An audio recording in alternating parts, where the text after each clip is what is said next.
let me get started with Vasu. So Vasu, let's talk about COVID first. It's been a mixed blessing for you.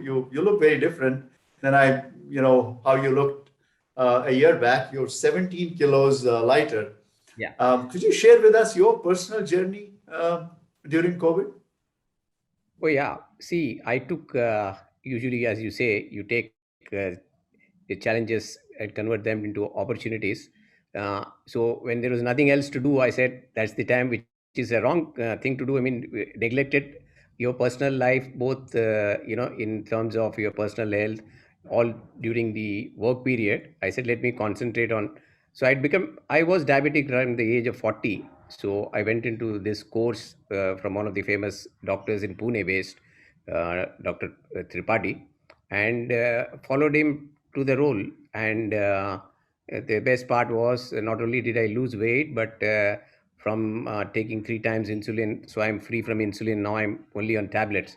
So and basically again, approach of dedicated follow up, strict diet, exercise regime, which were all not being followed previously, and that sort of brought in the complete change. The good part is, of course, I had to change my wardrobe as well. So that's awesome. So you have a new wardrobe and a new look. New look, yeah. So the beard is a new look as well. So I said now I can afford to add weight somewhere. So the head was ruled out. So the beard happened. Awesome. So moving on to that's great that you are able to you kind of took advantage of the COVID opportunity, which restricted your travel and actually took care of your health. Great lesson for all of us. But COVID was also a difficult time for Vascon. I know after several years, you actually had to declare a loss in the year ending March 21. But then you also say that you have used the opportunity to revitalize the company. You have chosen to step down from the board and bring in a new, handover to the younger generation. You are a mentor. And you said the company is now future ready. Could you also talk about what changes did you make to Vascon during this year, during the COVID period, and how is that preparing the company for the future? See, actually, we had started that process even pre-COVID. The planning action plan was initiated about 3-4 years ago, and so all these things take time. Because you're now handing over the mantle from one generation to another generation. The whole set of work culture needs to be built. It has to be taken forward, but at the same time, new ideas, new energy needs to be coming into the organization. So and what really helped was, it was a difficult decision, a difficult decision for one who has worked for 35 years in an organization, with 35 years, lot many people who have worked with me during that period, then to change over. It's a very difficult position. Most of the family entrepreneurs have this problem. COVID sort of helped us do that, because it also put us all away from meeting each other. So we had to work from home. So that was one distancing part. It also, I was also, it could take the help of being my age and being diabetic as a reason of not wanting to meet people and going out. So that sort of put restrictions on myself. And the transition became a little more easier during that period, both for me and both for others as well, I would say. And that's how we sort of set the ball rolling in terms of the organization getting used to me not being there. And as we just ended the year, I took that call of coming out of the board as well, and being on an advisory chairman emeritus status. So, but no one leaves their child, as you say. You can't leave your child.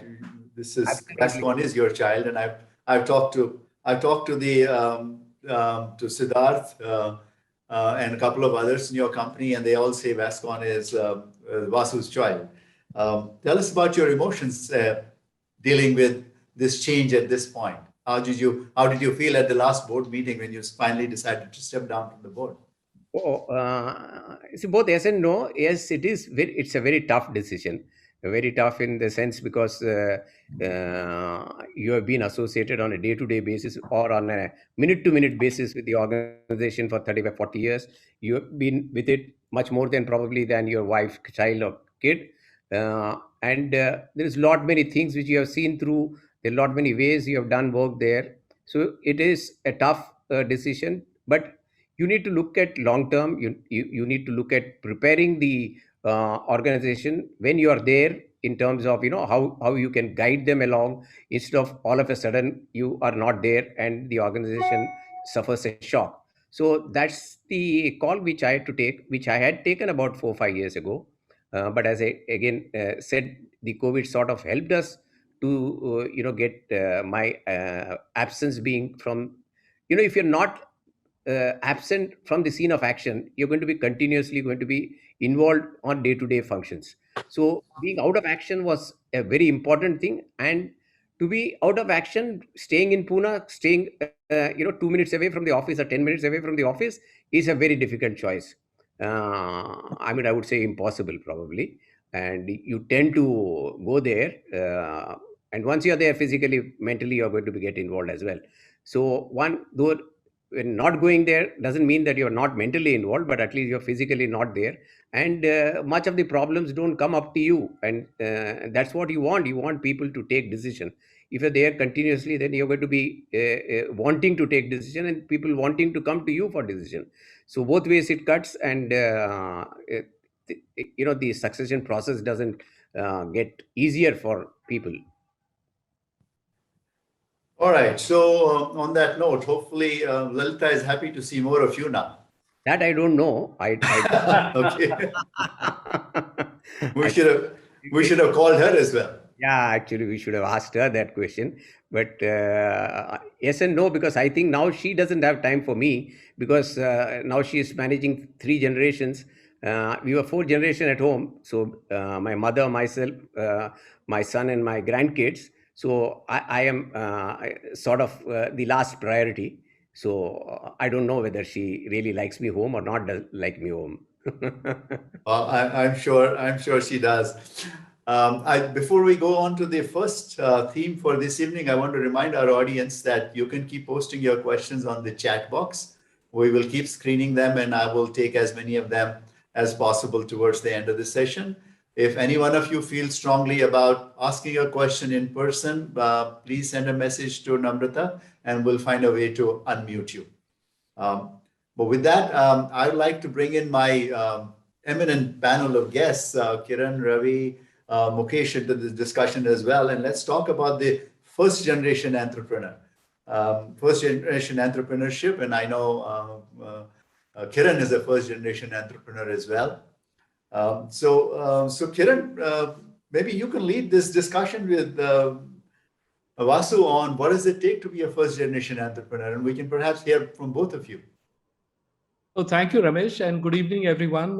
Vasu, good evening. Welcome to your home here at I recall a conversation with you some time back about your becoming an entrepreneur. You had mentioned that I think you were, I don't know if it was Cipla or your employer at that time, when you told them, rather than working on the project internally, I might as well work for you as a entrepreneur, and I'll do this for you. And that was the starting point. What was the trigger to move from a job to entrepreneurship?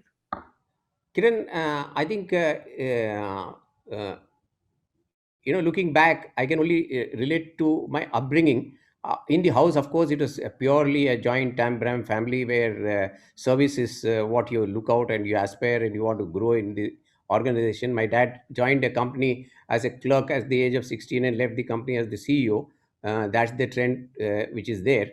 But fortunately for me, I was growing up in a place called Jain Society, where most of my friends were Gujaratis with business as their mind. And as I went to college, only 4 of us out of a gang of 12, 15 people, 4 of us joined college.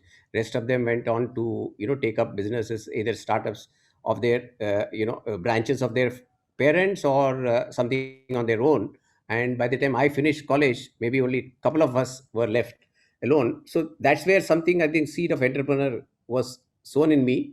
And I was then very clear that I want to be an entrepreneur. And though I finished my engineering, I was looking out for opportunities. I could have gone abroad. I could have for studies, though I had admissions from US as well. Luckily, my brothers advised me, Kibai, if you're wanting to settle, then you come. Otherwise, it's not a great thing, especially for a civil engineer, or you'll end up being a lecturer or a R&D guy, which I was not tuned to be. And so I took a call. Yes, I will stay back in India. I resisted the attempts of even Gulf offers, which were 10 times more than what I would get in India, but persisted. I will look out for keeping an opportunity. I knew, nobody gives you an opportunity at day one. So I said, okay, let me start with an experience. So I planned my work. Yes, there were a couple of years lost in wrong planning, as we did in organization which were too big for me to handle. Like I was working in HCC, which was a huge giant. And then immediately shifted gear, joined smaller organization, learned all the tricks. And the first opportunity I thought, yeah, I'm ready, is when this offer from Cipla came. And Cipla being a pharmaceutical company, I when I joined, I thought I would be a cushy job there, more of a maintenance, less of project, and I'll get spare time to do my work. But nobody takes you to give you free time, and I got involved. And in 5 years, they had 3, 4 main greenfield projects. I became completely involved. It was becoming 24/7 instead of free time. And just as I finished these projects and handed over, is the time I said, now this is enough. Otherwise, I'll get stuck here. And I saw opportunity of expansion of their project coming in. And I approached the management and said, I no longer want to do a maintenance job for you, or project job. I want to start on my own. And this was something which a company usually is not prepared for. If somebody wants to ask for a contracting job from them and leaving a safe job, but this, for me, I was lucky. They appreciated the openness with which I spoke to them. And Mr. Lula was the chief accountant at that time. Just to give you a brief, when I joined Cipla was hardly less than 10 crore company. And when I approached Mrs. Lula about this, he just smiled. He said, okay, let's see what we can do. And within 2, 3 months, he came up with this idea. He called me one day and said, you wanted to do this on your own. The project was a small project for me, which I could have handled, which was about 25-30 lakhs those days. And he said, suppose I give you a project of 3 crores, how do you do? So I said, I can do that, but coming from a background where, though financial support was there, I said, I will require financial support. I don't think I can muster a job of 3 crore. That means usually you require 5% as your capital requirement to start a project, because usually it's a cash positive scenario in EPC contracts. They give you advance and then you start, but still you need for initial equipments and stuff. So then he said, fine, we will form a company. And this was a rare trend from them, where he saw this saw in me, and he called this an entrepreneurial development. So an entrepreneur was encouraged, and that's how I was encouraged. And I was given this opportunity to start a company, where we started a company at a base of 1 lakh capital. I'd put 25,000 rupees, and 3 other directors from Cipla who were notional supporters to me, put in their 25,000 rupees. And then we started. And then there was no looking back. And then we really didn't need funding. I could manage my funding from the cash flows of advances. I could manage my funding from the credit limits available, with both from the vendors and the subcontractors. So it's all handling the finances, which could be managed those days. And we really didn't need bank funding. We didn't need any investor funding for us to grow.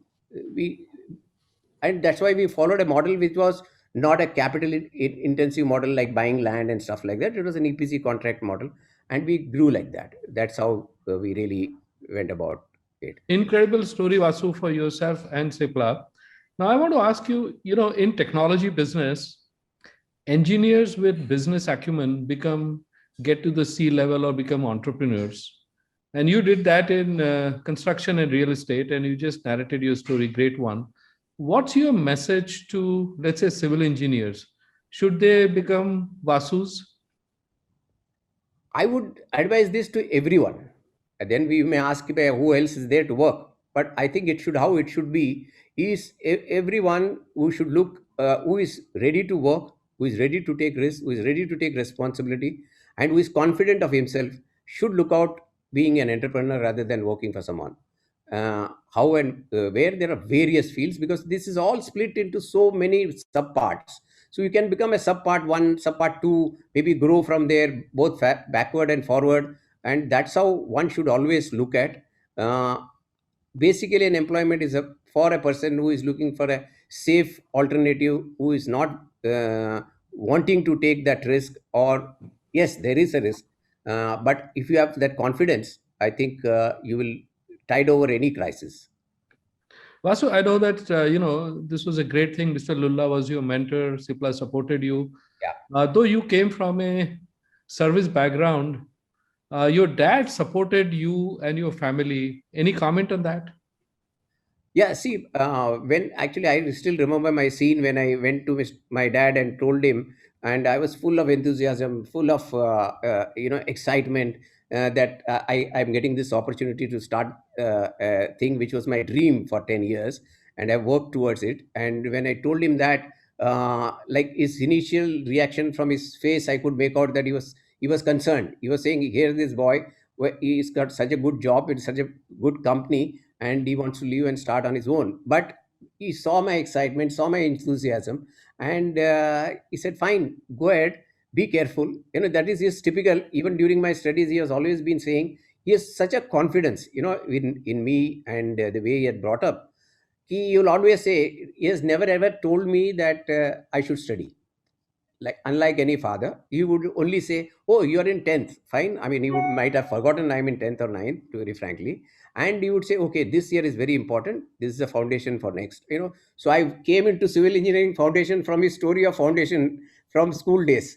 So, and in 11th he would say the same, in the college he would say the same. So that's how he sort of inculcated and the confidence building which he did with me. I think that was of great help.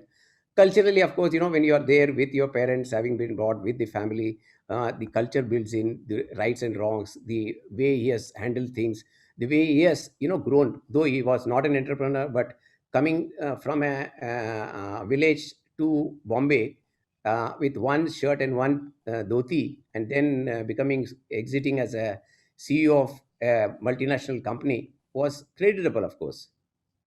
Absolutely. So, Kiran, if Ramesh, I I'm going to hand over to you now. I just want to leave on one quick thought here that I live in a complex which was created by Vasu, so does Ravi. And we remember and we recall his class and finesse and everything. And I wish all engineers join and become Vasus. So real estate and construction would be a great industry then. Over to you, Ramesh. Awesome. Thank you. Thank you so much, Kiran. Basu, I just wanted to dig a little bit deeper on your relationship with your mentor. Your mentor was also an investor in your company. Yeah. How did that relationship work? Because a lot of young entrepreneurs are looking for good mentors. Is it a good idea for a mentor to be also invested in your company? I would actually feel more comfortable if your mentor is invested in your company. I always feel, I always feel unless there is a skin in the game, the commitment level is, I may be true or wrong, false, I don't know. But I feel there always has to be a skin in the game for anyone. So a mentor being an investor is a great thing. But for Lula, his investment was not the motivating factor. It was the love of me, I would tell you very clearly, and also the excitement he had of mooting an idea and seeing it to success. And that was what it was. And he was an insatiable man. He had a fantastic bandwidth coming from an accounts background. He was a gold medalist chartered accountant. But you ask him a question in R&D of a pharmaceutical drug, he would read out the answers.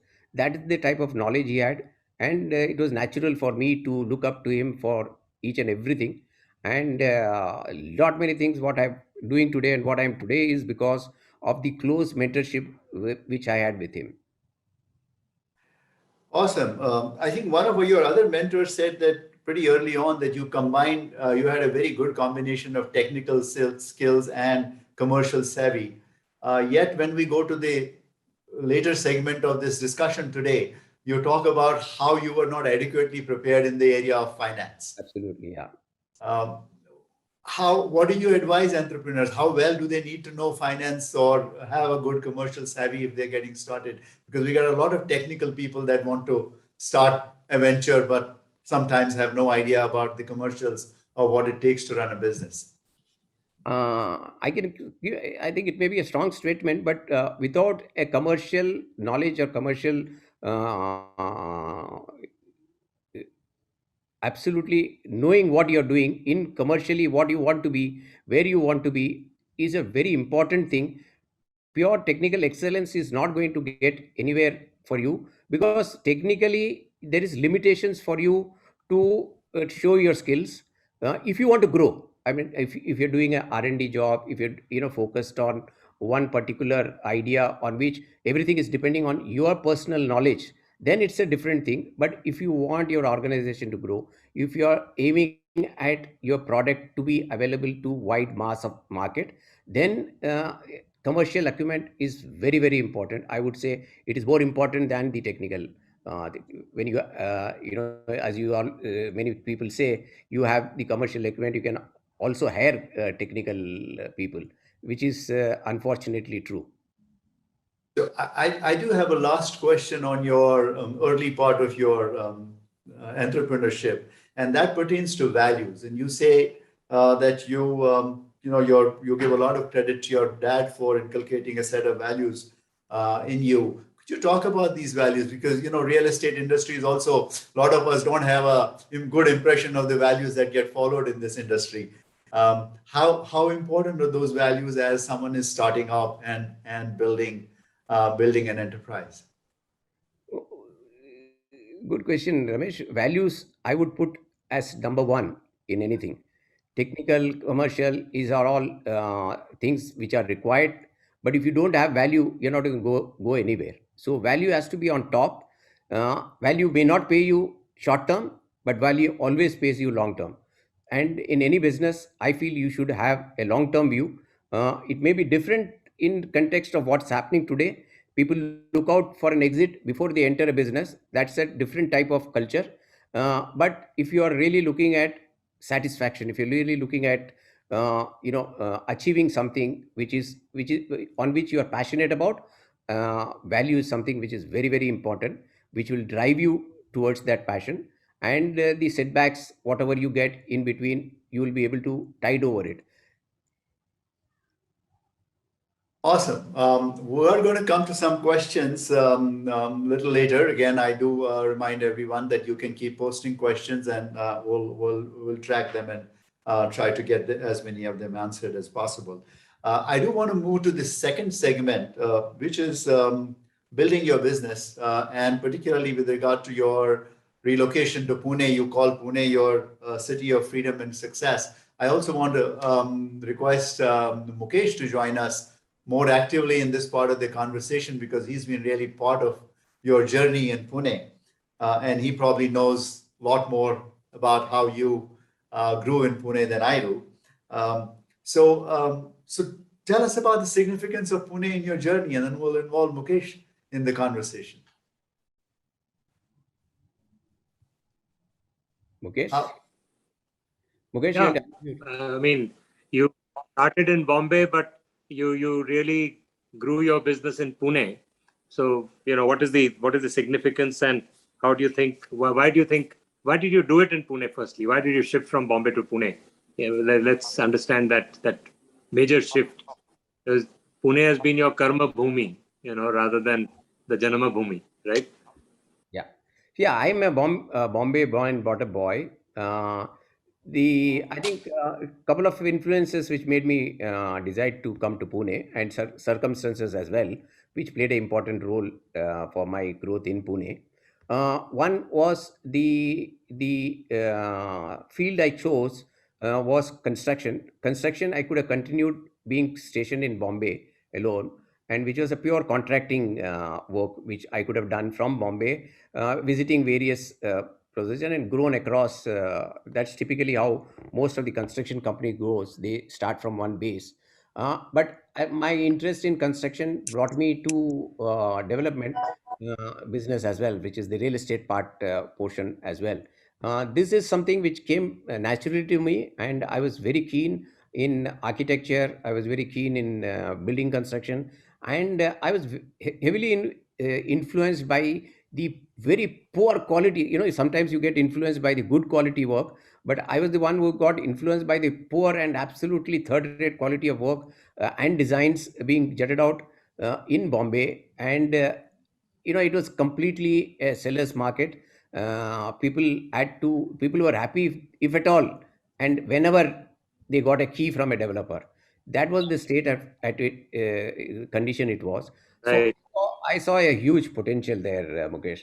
I saw, like I tell this story, a guy going to a village where someone is wearing no shoes. He sees where there is no opportunity, or where he says that there is huge opportunity. So I saw that there is a huge opportunity here, and that's how I said, okay, I'll come into real estate. Once having thought that I'll do real estate, Bombay was ruled out for me. Bombay was a big financial game. You required huge finances to buy any piece of land.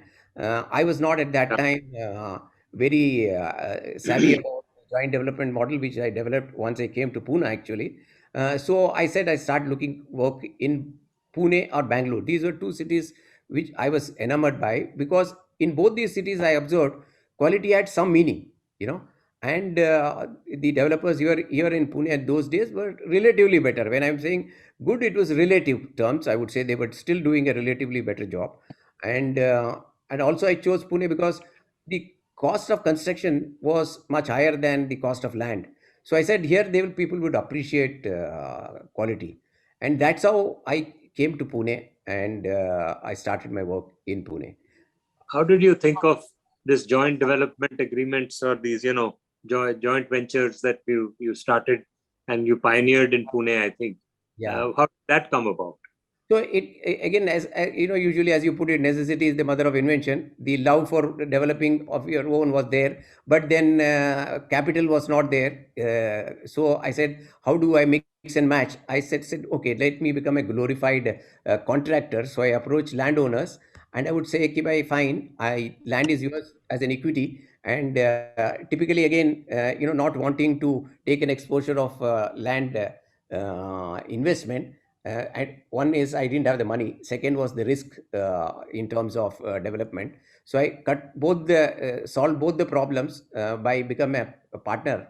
So initially I did couple of projects on the basis of profit sharing, which I found was too tough situation in terms of trust and faith in each other's. On a short-term project of 2 years, it was becoming, you had saw a relationship, because people are not convinced what profit you're making. There also those days Right. the transparency levels were less in these businesses, so it was tougher. Then I found an easy way out. I said, why talk of profit? Let's do on top line, and that's how I evolved this. So again, necessity sort of gave me this idea, and that's it. Then it started off. So How did it grow? I mean, how did you to grow? yeah. Which So, was your first, and what was fast did you take on many more projects? yeah. So when initially I started buying land and doing that, but the limitation was that size of land purchase was very less, and I could not afford bigger land parcels. So that's where I started approaching the joint development model, and that's how I came to you, and I approached for a joint development.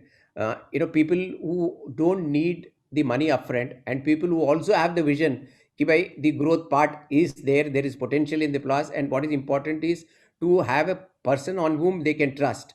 And by the time I was already in Pune for 3-4 years, I had established myself in terms of delivering quality, and I think one meeting with your dad, and that was it. Both of us were made for each other, and from ever since then, Yes.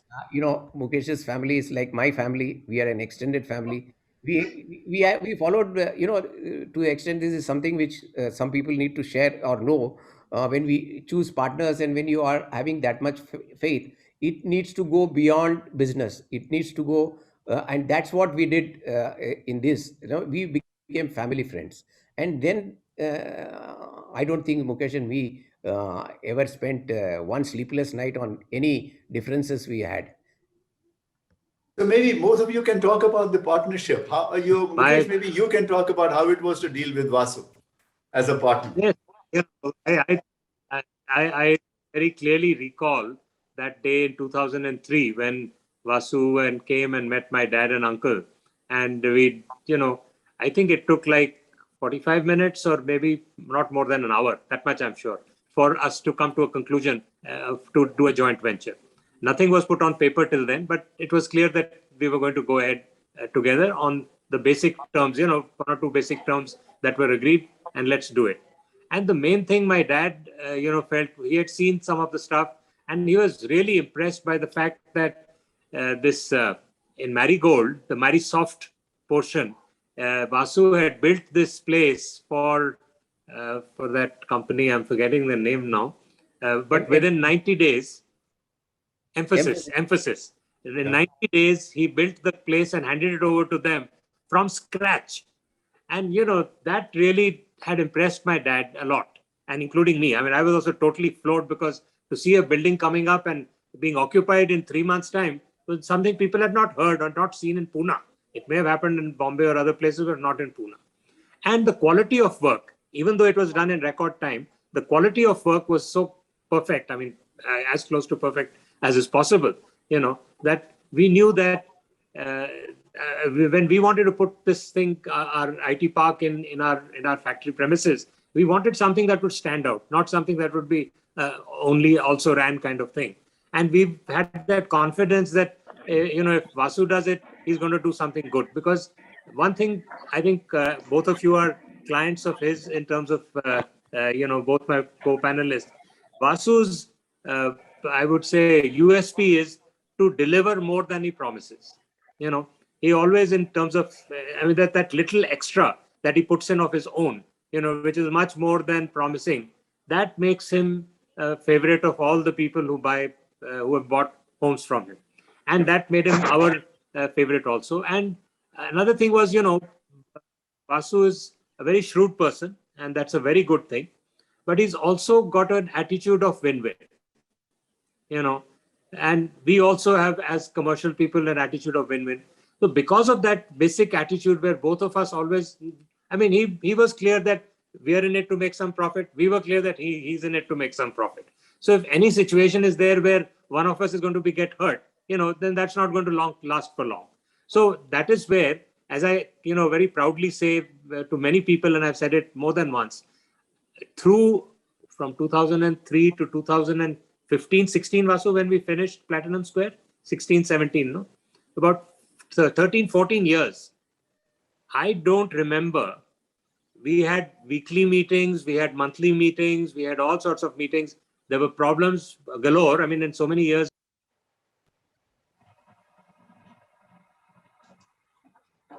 Mukesh, you got muted. Yeah, sorry. Yeah, we never had an argument for more than 10 minutes. Within 10 minutes, the matter had been sorted out. Yes, we had long discussions. We had how to, what should the building look like? What would be good? What area? How can we extract the maximum FSI, etc., etc. Many things. And just to give you another this thing on win-win, I recall one small incident. When the first building was to be sold, Vasu, if you remember, Vasu had got a client and he had taken a small advance from him.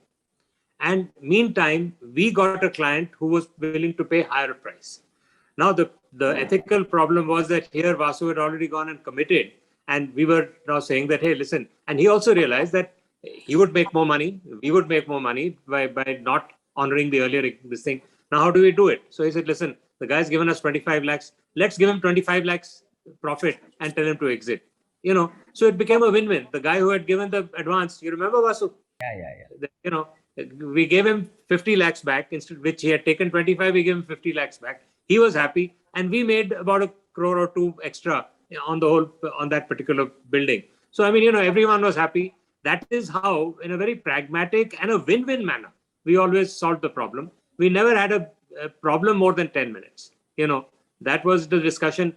And another thing was that Vasu always came with facts and figures. It was never like, muh se bolna, this thing. The file would come, the documents would be there, the calculations would be there. He'd pass it on to me, to my dad. We would look at it. We knew there was, very little need for argument. And it was either this way or that way, or somewhere where in between, sometimes we would look at Vasu and say, okay, Vasu, let's close it at 50-50. As a child, theek hai. Matter over. We never had any sort of long these things. And I don't think we had a single bigger problem during these 14, 15 years that we were in business together. So that is my this thing. Awesome. I wanted to actually, Mukesh, I wanted to take an audience question at this point, which is relevant. You talked of facts and figures. The question is, how did you build financial governance in an industry that is capital intensive and has the reputation of a real estate business? So there, I think we had made it very clear. We had a very clear understanding with Vasu that in this, since ours was a purely business venture, there was no residential sales involved in it. There were going to be sales to large, large sort of funds or large companies only. There was no question of any hanky-panky, no number two dealings, no cash dealings, nothing. So right from day one, that was an understood thing, because that was anathema to my parents. So we were absolutely clear that we did not want to be involved in that, and that was what we followed till the last day. I mean, there's not a this thing. So governance became very easy because it was and whenever we had any sale, whenever any sale contract or this thing was done, it was always done together. So we knew exactly where we were going and who was, and we always had that much trust with each other that we would all work for joint benefit and not for individual benefit. And we saw that. I told you, Vasu could have probably at that time when he had already made a commitment, he could have got that thing on his own and sort of managed the profit himself. But it was never done. So that is where the value system comes in, and Great. That is where Vasu's values were clear. So were ours. So we never Thank had any you. issue on that. Actually, I don't recall a single point. Thank you, Mukesh. Actually, I want to bring something relevant to that to Vasu and ask Vasu. Most people don't want to talk about income tax rates, but when we connected, you were very open to say that, hey, in 2002, you had a large income tax rate on your company. Tell us, how did you deal with that? How did you, and you chose to, most builders capitulate, you chose to stand firm and eventually got out of it quite unscathed. Tell us about your thought process about doing that. Ramesh, actually, that's the time when I realized that I was a big guy. Otherwise, I didn't know. So there were about more than 250 people, not only from visiting various sites, various locations, families, extended families, and all of a sudden, I was in the mid of organizing a exhibition for the association. So I was picked up from there, and I was wondering what happened. And then they have their typical way of isolating you, quarantining you. I was quarantined in the days when I didn't know quarantine.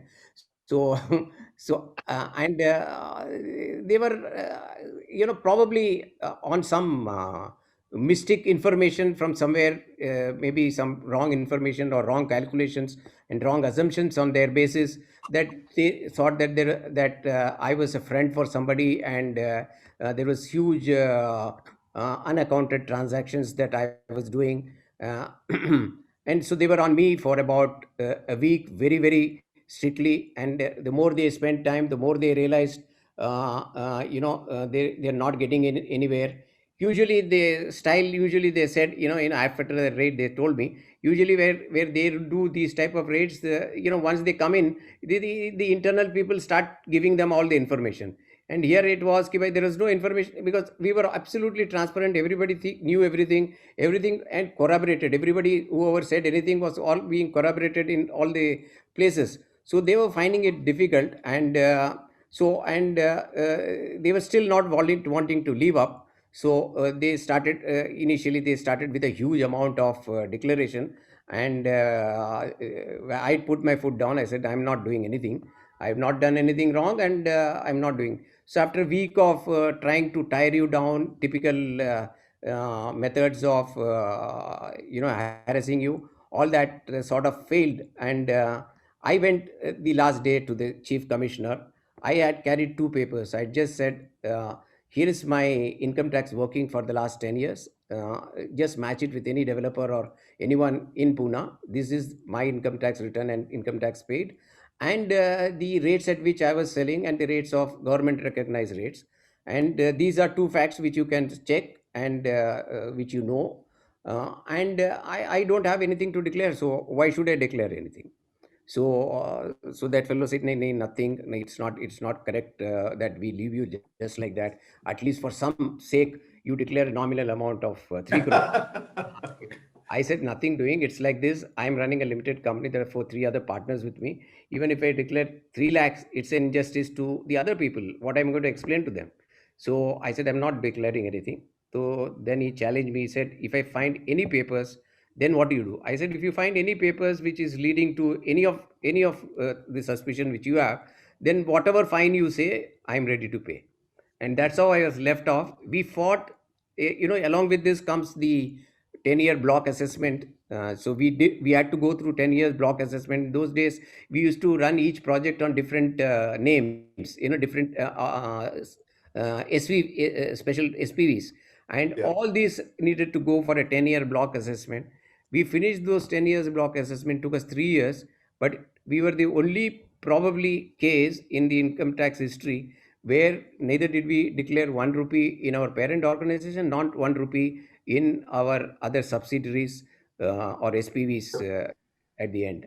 So this, Vasu, related to this, as my last question for this segment is one of our audience members. I'm combining a couple of questions. They want to know, there is a perception that many builders are front to some politicians' black money.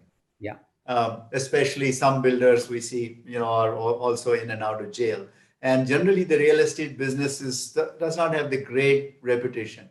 How did you choose to, first of all, get into this business given that reality? And how have you managed to stay completely clean? yeah. See, it's a tough situation when I entered this field. It's although much different today, especially because those days land was all purchased in such good amount of cash, and so most of it were coming in from other sources coming in. So people used to park their funds in these assets, and then become a builder, because the construction contribution was much less than the land contribution. Or even if in locations like Pune where the construction component is good, then people will vote in the finished goods, and that was the style, and the whole sector was looked down upon across. And also in those days, even banks didn't want to touch this industry. I have struggled a lot in terms of wanting to raise funds, because I was always believing in absolutely clean transactions. But banks would refuse, because they would say ki a industry is not recognized, and we cannot lend funds. Very, very surprising. I used to argue with them, but here it is. I'm giving you a fixed appreciating asset as mortgage, and I'm giving you a product which is going to be delivered in 2 years. We are not going to fund it, but you're willing to fund. You're willing to fund an idea of a manufacturing unit where the end product is not manufactured on day one, and he needs to buy land, buy thing, and develop the market, where again the market is a competitive market which one person is entering. So, but used to fall on deaf ears, and we would be out. So the only business they would really fund us was in the contracting business, where we really didn't need fund. So typically, most of the banks or most of the funding usually have this approach of wanting to fund a person who doesn't want fund. Uh, so Well, that was the situation that time as well. So we were having tough time in terms of raising funds, because otherwise this industry was always with an unorganized fund based. That's why you have investor funding, you would have strata selling. All these models happened because of funding not available. So we'll talk a little bit more about funding in the next segment. But could we just take a break for a short video? yeah.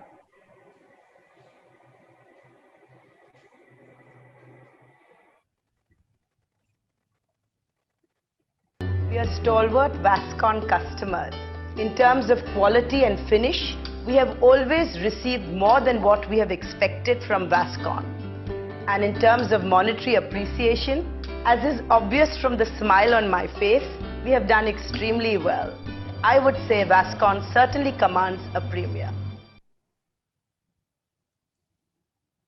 All right, on that customer testimonial, let me request Ravi to join us more actively in this segment. We want to talk about finding money, investors, IPO. So Ravi, you run a public company as well, and you raised money.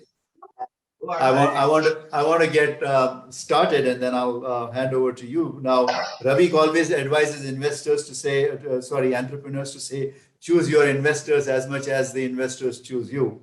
Now, you rejected some offers when money came along, but when Deepak Parekh came with a 100 crore check, you accepted. Tell us why did you accept HDFC investment in Vascon? Oh yeah, see, HDFC is always an exception. It's such a great organization, such a in-depth knowledge of real estate, such a widespread across the country. And Mr. Deepak Parekh is a visionary in this field. He's considered one of the, most well-respected financial as well. Built an organization himself. So it was an offer which I could refuse. Usually, in our industry, what was happening was most of the people who used to come to fund, as I was saying, funding was always difficult. The funding people wanted equity participation, but it would be colored like a debt. They would say, okay, we'll put in so much. You should give me a minimum return of this much, and then the top side would be equity. So they want equity return, but they would want their protection as a minimum guarantee, which they wouldn't call it interest, but it would be a minimum guarantee. Whereas what Deepak Parekh HDFC brought in, and for them also it was new because we were the first company in which they really did this, is they went simple forward, simple equity, and that's how the proposal was. I actually had gone to them for debt because I thought debt is much cheaper and it'll be useful to me rather than going for an equity. And Deepak Parekh, as I said, financial men are more smarter than technical entrepreneurs. With my pardon to many people here, but that's my firm belief. He could give me a package which was so attractive and so beautiful, and the one which I refused quite a number of offers before, which were all equity in the form of debt in the form of equity. So, and when this came in as a pure simple equity, and it was a strategic partner in the sense they would bring knowledge to me, they would bring opportunity for my growth, and so it was all mixed together, which made me take that call. Great. So Ravi, maybe you guys can exchange notes on what is the glamour in running a publicly listed company. Sure. Meaning it's been a pleasure, Vasu, just knowing you now a little more than 20 years. I know you first as someone who provided us this beautiful home that I live in. That's how we got in touch with each other. But I learned one big thing from you, that everything that Vascon was and Vasu is all about relationship and trust. And everyone I know around, meaning everyone else who lives in our community here, and Kiran's there on the panel too. No one here believes that we have a relationship of a buyer and a seller. Meaning everybody considers them to be a friend of yours, and I think that's how you built your businesses. From everyone that I hear, meaning it's a lifelong relationship that you've got with people. There's a trust that and you're always curious and interested to know in terms of what your customers are doing even 20 years later. I mean, you're such a wonderful listener, and you take feedback so positively. I think that does wonders for your business. But I do remember the time of your IPO. I mean, there are two things linked, and Ramesh, I must tell you and the rest of the audience here, because there's a strange coincidence to another thing that happened at the same time. So it was the year 2006 when I went and did the OPM program. I started my OPM program in Harvard, and this is the Owner President Management Program. And as I was leaving the first edition, the first year, I was being asked by Harvard, saying, the city that you come from, meaning is there somebody else that you can refer this program? And the first name that came to my mind was Vasu, and I said, okay, let me go and speak with him. And so I came and spoke with Vasu, and I told him this is a program that it takes away 3 weeks of your time every year for 3 years. Very rigorous, meaning, and I was very conscious that, look, I myself was like 46 years of age at that time. I didn't know what Vasu was going to say. Yaar, itne umar mein mujhe college wapas bhej rahe ho. But, he heard me out. And Vasu, I remember you almost plunged into it instantly and went the next year in 2007. To join this, amongst the most rigorous executive education programs there is, globally. And then, I happened to miss a year in between. So I missed the 2007 year, and I was going back in 2008 feeling very happy that I'm going to meet Vasu there, because now Vasu did 2007 is where I'm going to meet him there. And I land, it does happenstance that we had not met in Pune. We were, I would travel in, he would not be here, he would be traveling, and I would not be here. So we said, chalo, let's all meet at Harvard. So I reached there, and the first thing I looked around, and Vasu was not there. So I called him from the US to say, Vasu, what happened? I thought you were going to be here. And he said, nahi yaar, the thing is, I've been thinking about his IPO. And this 2007, the US housing crisis had already begun. And, the IPO was, there was like strong headwinds. It was like very difficult time. And then after that, in 2008, we all know what happened to Lehman Brothers, going bankrupt. And Vasu struggled through his IPO a lot, meaning in terms of finally launching it. And maybe, Vasu, you want to tell everyone, the story of your IPO. But let me just, before you start that, end by saying that, look, Vasu finished his OPM despite taking many breaks, because he said, I can't give up what I started. So you may want to take both those aspects and tell us about your own experiences.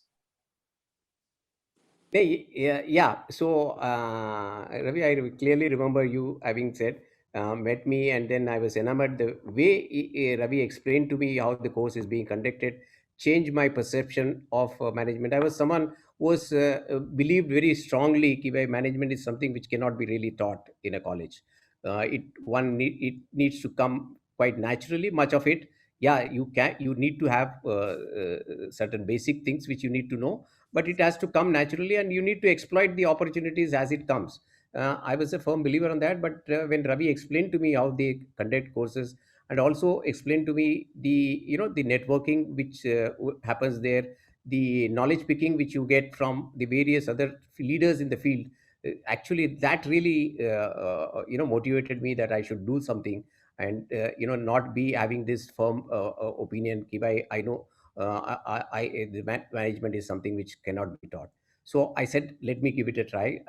I should do this, and that's how I got motivated doing that. The first year I went, and then the next year we were in the midst of wanting to launch our IPO. So it was absolutely very difficult, and even in the first year as I went, it gave me a lot of time to interact with so many people, so many top guys from various fields. The way they look at problem, the methodology thought there was fantastic, in the sense one particular problem, what I learned was, doesn't have one solution.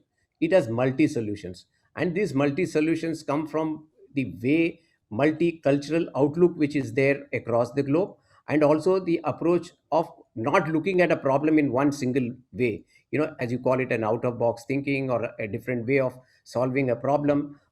That sort of really helped me. I said, oh, there is a big difference. I need to complete this course. It's first year, though I was a little skeptical. Within a month or so, within a week or so, I could make out the difference. I said, but then the next year, I had to take a break from going, because I got caught into this IPO race in those days. The IPO race in those days, the real estate industry got into the wave of IPOs launching. I had already, as I said, picked up equity with HDFC. Although there was no compulsion for me to go to IPO in my understanding with HDFC, but I saw from their approach and from our approach of growth of the company in terms of growing, it much more people look at a listed company from a different angle, and all the more a developer company, because there is lot amount of. I was not worried about the transparencies because we were absolutely transparent. See, I was brought up in a corporate culture. I worked in a corporate culture. My dad was a company secretary who was instrumental in making company secretary law enforceable across the country. So I was absolutely not worried about the transparency. The other developers who didn't want to go IPO was the level of transparency is required, level of audits required. So I was not worried about that at all. So I said, okay, now this is an opportunity for me to look at growing bigger. And I was always also, the way I entered the field, I said my company needs to be professional. So this some kind of time, the ownership and the professional organization needs to grow, and so you need to grow public. So that's how I went public in those days. And my experience was not very good when I went public, in the sense the day we declared that we were launching the issue, the market tanked by about 200-300 points those days. It was a big drop, and our merchant bankers came back and said, "No way that your issue is going to be subscribed now. You'll have to bring down your prices below even, we operate on a band." They said you'll have to bring it down by another 15-20%. And this was something which I had never imagined it to be. And I put my foot down. I said, nothing doing. I'm not going to go back 1 rupee from what I prescribed.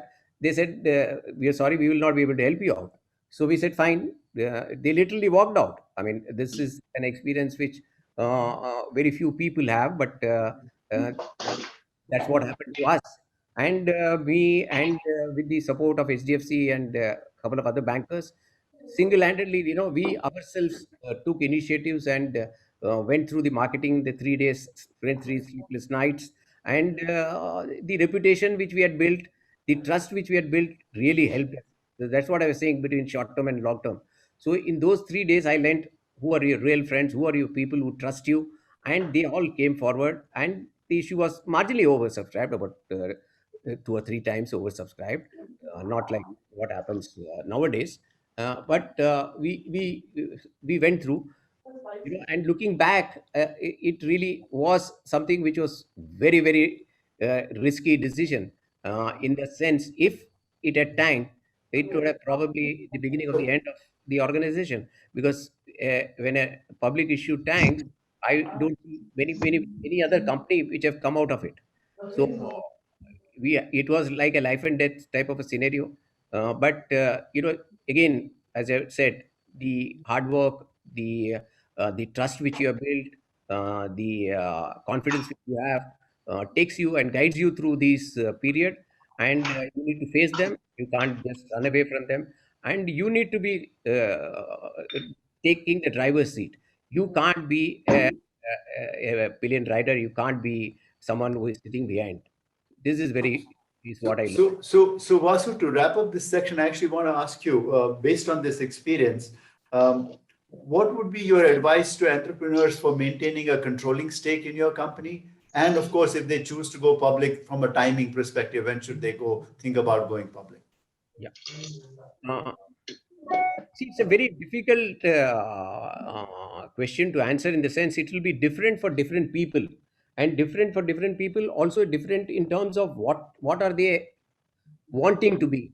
Are they wanting to be a person who is wanting to run the company for themselves, who are going to build the company, see the company grow, or they are one who are going to be running for the ideas that they want to okay, I've this idea, I will get out of this and go into another idea. The way the business is today is completely different. The way the business which we were used to at one point of time, at our time, and even many of the engineering and other companies, apart from tech businesses, people do it for a different type of passion, and they are attached emotionally, which is good or bad, I don't know. But I would say it's good because unless you are emotionally attached, you're not going to come out best. And the passion doesn't build if you don't have emotion. And for any business, I think passion is the most important thing. And important thing, as I said, is you need to have values. You need to know what you want to do, and you need to be, also in the end, you also want to be proud of what you're doing. You don't want to be, there are many things you can do for money. There are many things which you can do for the pride of it. So I feel whatever when you do for the pride of it, for the culture or the value system on which you're working, it will give you more peace. It will give you more satisfaction, and you'll be more happy. Is what I would say. Thank you, Vasu. We're going to take a quick break for a video.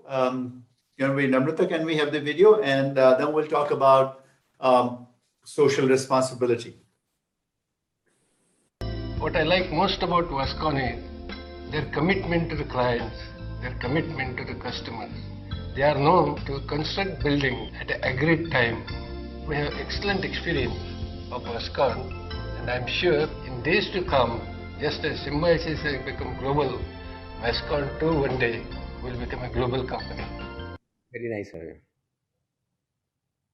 Great. I'm sure most of our audience recognize Dr. Majumdar from Symbiosis in that video. But I do want to talk about a little bit about the corporate social responsibility in the real estate sector. Last year, the collective psyche of this nation was hurt when we saw all the migrant labor on the streets, and construction industry uses a lot of them. What has been your commitment to taking care of the construction labor, and how have you been different than the average builder in this category? And I want to ask you the second question also. We see very few women in senior management in real estate. Would you also talk about the influence of women, but how many women, for example, work in the senior management in your company? Yeah. Before I answer that question, as I was telling the meaning of the satisfaction or the pride which you get, that statement from coming from Dr. Majumdar, on the height of satisfaction you get when you get statements from people like him, who has seen the world, who has seen everyone. So that's what one works for, and that's one drives you to do more things. Now coming back to your question on social. See, right from beginning, coming from a humble background, you were always attached to a level which was people who have worked from down, who have grown from bottom, like my parents, my father, who came from village, just about SSC passed, and then built his career, brought us up, and how we have seen, we've grown from very, very humble background. So that sorts of also gives you a great opportunity in terms of mixing with people and seeing. And as I was, construction industry is a very, very, it's not only a non-glamorous industry, but it's also an industry where it's tough. It's tough working conditions. You have to work from minus degrees to plus 40, 50 degrees type of situations. You have very poor living conditions. You need to work minimum of 12 hours plus type of days, 7 days a week. That's all taken for granted. It is not something you have by choice. So if you're working there, you need to do all these things, and then in return, the pay is not equivalent to any other industry. So this is how it was, and this is how the situation. So you were also more seeing the world. You have seen different places, you've seen different industries, and you see the difference, the stark difference in which a construction laborer works and a factory worker works. So I said there is a disparity here. This is not going to last for long, and we need to take care of people who are working for you, and you're making them money. So wherever possible, what I learned in terms of entrepreneurship, when I was promoted as an entrepreneur, I tried to implement along my downlines. I would make a worker into a subcontractor, train him there, give him funds, and motivate people. And when I used to, wherever I used to work in my initial days, I used to stay at site along with my engineers, along with the labor. The labor camp used to be at site. So I spent my initial 10, 12 years of my life, I've gone in labor camps and labor physically staying there. And even when I was doing my first project in Pune a couple of months, I used to come. Luckily for us, a couple of these projects had houses which were there, and then we were developing the balance portion. So I would stay along with in the site along with the other people. So I've seen people the tough work which I was doing. I mentioned there's this women working in one of my sites where I used to stay in Pune for 2 days, 3 nights, and in Bombay for 3 nights, 4 nights. So in one of the trip when I was here on a Friday, I saw a pregnant woman at the last stage. She was working, carrying material in her head. And then when I came back on Monday, she was working, but she had already delivered. So I said, in 3 days' time, this is what it is. And we used to have children playing in the construction site, running here and there in unsafe conditions. So the first thing I did was, in that day before I went back, was I told this woman that she's not working. She will be taking care of the other children at site. So we made it was not a creche as what it is called today. It was a place apart from the site working condition where the children were all to be managed by women. And that's how creche became sort of compulsory in all our sites over period. And this I'm talking about 30 years ago, when creche word was not known, not known to me also in construction industry. And that is something which was natural for me. I don't know how it came. It, of course, comes from the upbringing which you have had. So respect for women, respect for the working class was always been there. And that's what prompted me into, as we grew, as we made money, I said we need to take care of. And I sort of, yeah, you want to do, sometimes you want to do a passive, you want to just donate to different organization. I said that's not what it is I would do. I would want to do something for my own industry, because that was a very needed area where not many other people would come forward and do. So I took it upon myself that I would focus on construction laborers, their children. And mind you, it was not easy. The construction laborers used to come and work in families. They would come as a pair, husband and wife would work at site. The children would be at home. The moment the girl child becomes 7 or 8, she's learned cooking. So the family wants the girl to be at home, and the male child, if it is there, just running around and helping them out in the household work. So they don't want their children to study. They were not thought about. I would say they're not that they would want to. They've never even dreamt that their children could study.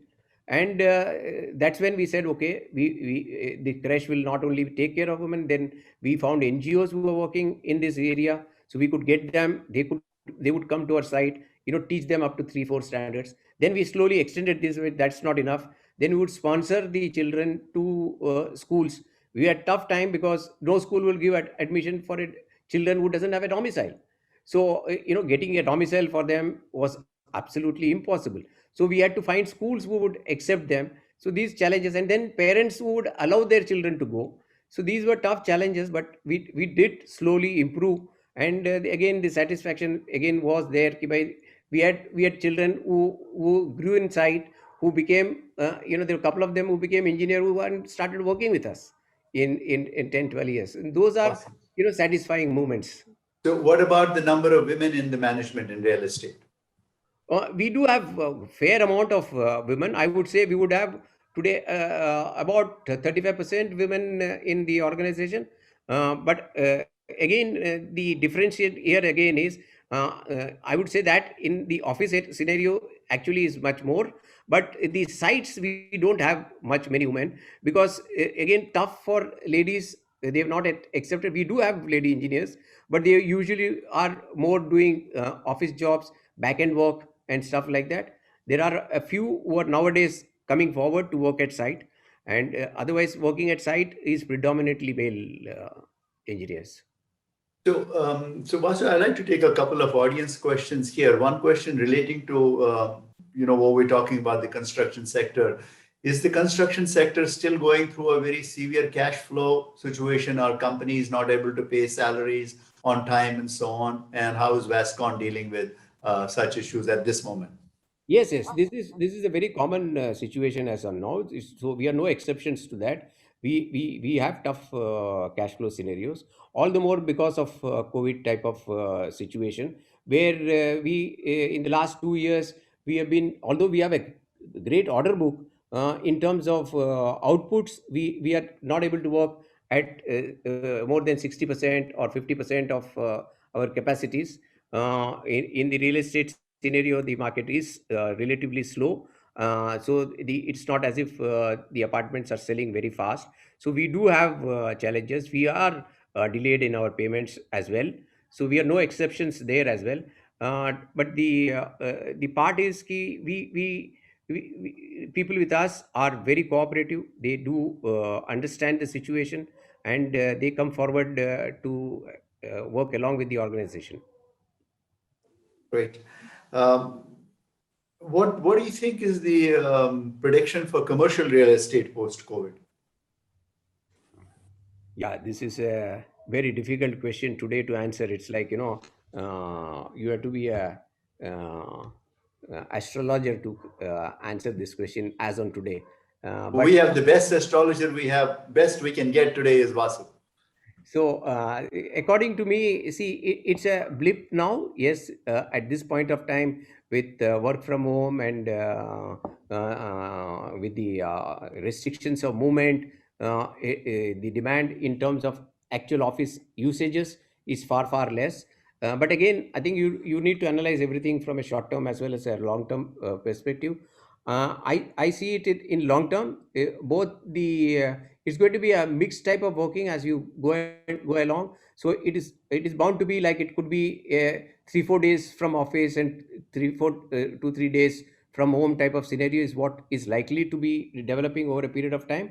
But demand will definitely go up, because the way I see with the growth happening with all TIE members across as well, and also from other informations which I gather, there is more problem of attrition in the industry rather than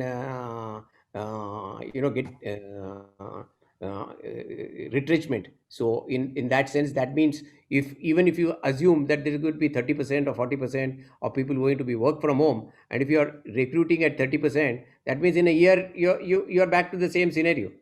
So in the long term, I feel yes, commercial will grow back, will bounce back.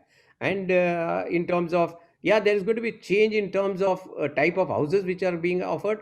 So there is going to be that extra area required in the offices, with the schools and colleges also being operating from online good amount of time. How long and how far that will go is another question mark. But essentially, people have started feeling now that they're spending more time at home. So their house needs to be also a little more spacious, both in terms of privacy of working and both in terms of requirement as well. So I feel overall it is going to grow. It is going to really explode in the next 2 years from now. So you think there's a little blip, but it'll come back. Let me ask a question on the residential side. This is again another audience question. Someone feels that the renting is much better option than purchase for residential property, perhaps because of the highly inflated prices of residential real estate. Do you see any correction happening in the residential real estate? Do you think quality budget homes are a possibility at all? See, very frankly, this is a very interesting question which I have discussed with many times. If everyone becomes that smart, buying a house is not going to be a requirement at all, because financially anyone with ABC of finance will understand renting a home is much cheaper than buying a house. Then why do we do that? And so then you can extend it question, why do we want gold? Why do we want a car? Ola will serve your purpose. So these are decisions which are taken with emotions, also in terms of long-term safety, security in your mind, and also in terms of the ego or the status which you want to establish. So when you take a combined decision like this, buying a house is not going to be something where people are wanting to rent out to be, because still people will feel, I'm not sure whether I'll be going asked to get out at any point of time, and nobody wants to keep changing a house. For there are some people who are going to be keeping on shifting. For them, the best option would be to rent out a house. If they are not going to be in a city for more than 3 years, 4 years, and they're not looking at city in settling down, then buying doesn't make sense. But which is maybe true for about 10-20% of the population. Rest of the people always want to stay at some point, at some fixed location, at some point of their time of their career. They would, at that point of time, would never rent out a house, would always want to own a house. So whether renting or owning is a financial decision, and if the rental demand goes up, it needs to be how the funding comes to a developer will also change. Now, if today the funding agencies which come to a developer or the investors who come to a developer are looking at returns which is not relevant or which is not available in this particular industry at that time, at this point of time, where people are looking at an IRR of 18% and 17%, and these are not there in today's times. So if then the houses won't get built. So so either rents will go up or people will have no choice but to buy houses. All right. So, a question on the future before we come to closing today's session. You have just set up a Var Vasudevan Center for Research and Development at the College of Engineering in Pune. That's your alma mater. You also talk about bringing in more technology in the real estate sector. Whatever I read, people are trying to replace labor. My question to you is that, some predictions are that we need 4 million new civil engineers for the real estate sector. What are we doing to develop these engineers in the country to give them the skills? Because we talk about most engineers are unemployable when they come out of the college. And then what about the role of technology? How do we create these jobs while still using technology? How do we find the balance?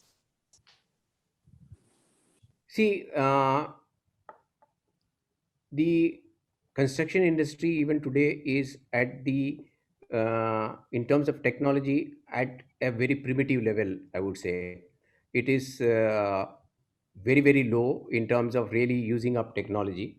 Other industries have grown very, very, very forward in terms of using technology, robotics and stuff. The most labor intensive industry today is lagging behind. There are many reasons for this, because there is, it's always chicken and egg stories. There are labor available, so you still do that. There are laws and taxation structure which are not helping automation, and standardization is not there. So all these are all important issues which are needs to be addressed, and which is starting getting addressed now as things progress. So a day is not far away when you will see rapid progress in terms of automation in this industry. The 3D model houses, the change needs to happen. It needs to go from constructing houses at the site to erection of houses. That's the transformation which is required. So and that not only gives you good quality, much better quality, but it also give you a lot of speed at which it can be delivered. The speed is a very important part. Prior, as we started off, as I said, 15-20 years, it was more time you take, more inefficient you were, the more money you were making. It is not true anything nowadays. So you need to have a lot of inputs in design, execution, and delivering at much higher speed. So the interest cost and the overhead cost are minimum for you to really become competitive in today's time.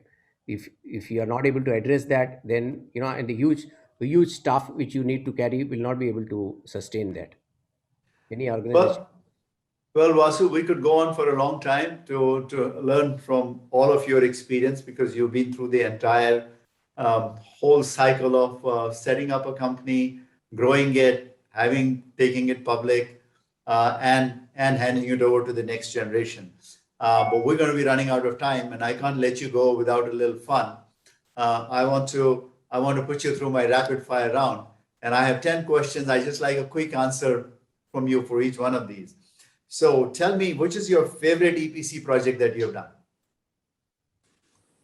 I would say the most one which I enjoyed was Suzlon campus. It was Okay. a design development work. Awesome. Absolute Awesome. satisfaction. And tell us your favorite, tell us your favorite residential project. My favorite residential project, 2-1. I would like to name 2-1. The one, of course, because I started off as a residential, that is the Orchids in Koregaon Park. And the next one is, of course, Paradise, where not because, but it's one of those rare projects in Pune, which is not likely to be, repeated because of many, many reasons. There are a lot of many stories behind it. Okay. Tell us which has been your most profitable project. Most profitable project. He's not going to tell you. He's not going to give you an answer. Suresh is there, so I don't want to tell. All right. Okay. So which has been That speaks for itself. That speaks for it. which has been a lost leader? Which project has been your lost leader? Oh my God. My lost leader is, of course, the present one at the Koregaon Park, which is one of the most prestigious projects, one of the projects which is top of the line, but in terms of time which it took for us, it turned out to be a loss-making one, which is Okay. One project that you regret having taken up. You should have never taken it up. I don't regret any of those projects. So everything has been either profitable or it has been a learning experience. Awesome. Great. Awesome. All right. Your favorite skyscraper in the world? It's the one which is the Empire State Building. Empire. Okay. How often do you watch your stock price in a day? I don't do that. I've stopped believing in it. Okay. All right. What's your prediction for your stock price in July 22? I think someone else will need to answer that. I can't answer that question. All right. You have a wish that what the stock price should be? If the wish was there, it should be more than 200 rupees. All right. Great. All power to you. When do you think we'll see the first 3D printed building in India? Not very far away. Not very far. Not very far away. Next 2-3 years time, you should start looking at them. That's awesome. That's awesome input to the young entrepreneurs who are looking for opportunities out there. All right, Vasu, to close, one word advice for young entrepreneurs, including the youngsters who are now running Vascon. Be passionate about what you're doing. Take pride in what you do. Right. Awesome. Vasu, it's been a phenomenal experience for me. Get to know you over the last couple of weeks, learn from you. And I must thank you profusely for doing this session with us. I want to thank my co-panelists here, Kiran, Mukesh, and Ravi. Thank you so much for coming in and giving us your input. It's been a phenomenal session. Thank you so much. And to the audience, look forward to the announcement regarding our next month's MSS, and we'll see you then. Have a good night, and thank you again. Thank you very much. Right. Ramesh, Bye. Thanks a lot. Thank you. Thank Very you so well much. done. Thank you. Very well done.